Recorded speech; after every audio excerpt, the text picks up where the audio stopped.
the thing is, and you mentioned this a few minutes at the beginning of your talk just now, is when you start getting irritable and angry.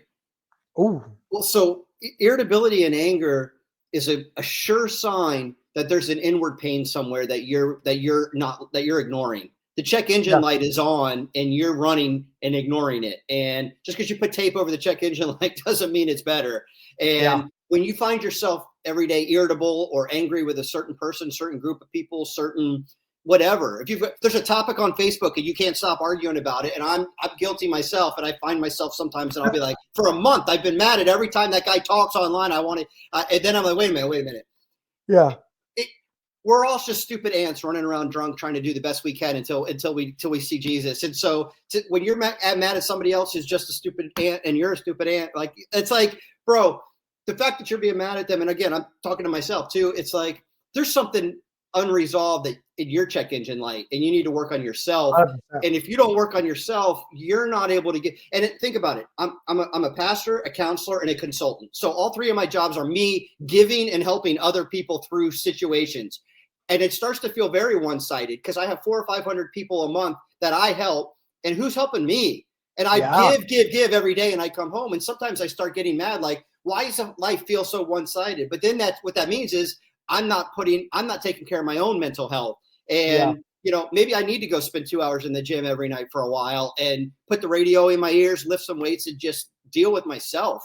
Because if you don't deal with yourself, you can't help the world. And like you said, now all of a sudden you can't carry a gun when you're in the military. Bro, you need to go do the work on yourself.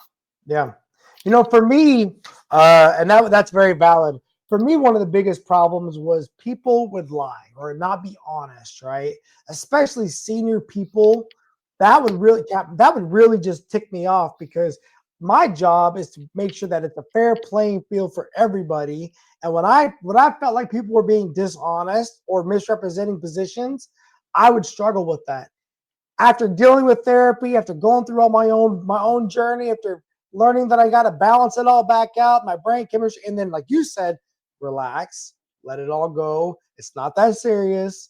I've learned, one thing that helped me out a lot is the whole 3 sides to every story, right? This side, that side, and then the truth. And then it's this is ultimately one of the main reasons I've retired, was to no longer be in a position where I couldn't just walk away from people that were not helping at all my life out, right? Yeah. And having the freedom to have boundaries that say, you're not helping because you're manipulating or whatever it is. And that's very, very crucial, right? And I teach this to the kids, is like, you have got to protect your sanity. And if you recognize that somebody in your circle is being dishonest or not telling you the truth, it is okay for you to put boundaries. You don't have to have a conflict, right? You don't got to be like me and just call them out for it, but you could just start to distance from that person and say, I don't want to hang out with you anymore or whatever, because for me, that's a trigger.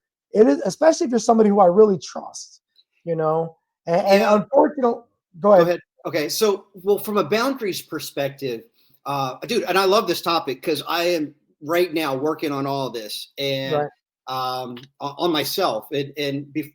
For example, on Facebook, I went on Facebook and I said, a lot of these people, their comments irritate me. And then I was like, so why do I keep looking at them? And so I went on to Facebook, I think Monday, and I went through, and I had like 700 friends on my personal, and then I have some other Facebook pages. But anyway, on my personal, I went through and I said, you know what? I pulled up everybody from A to Z, about 700.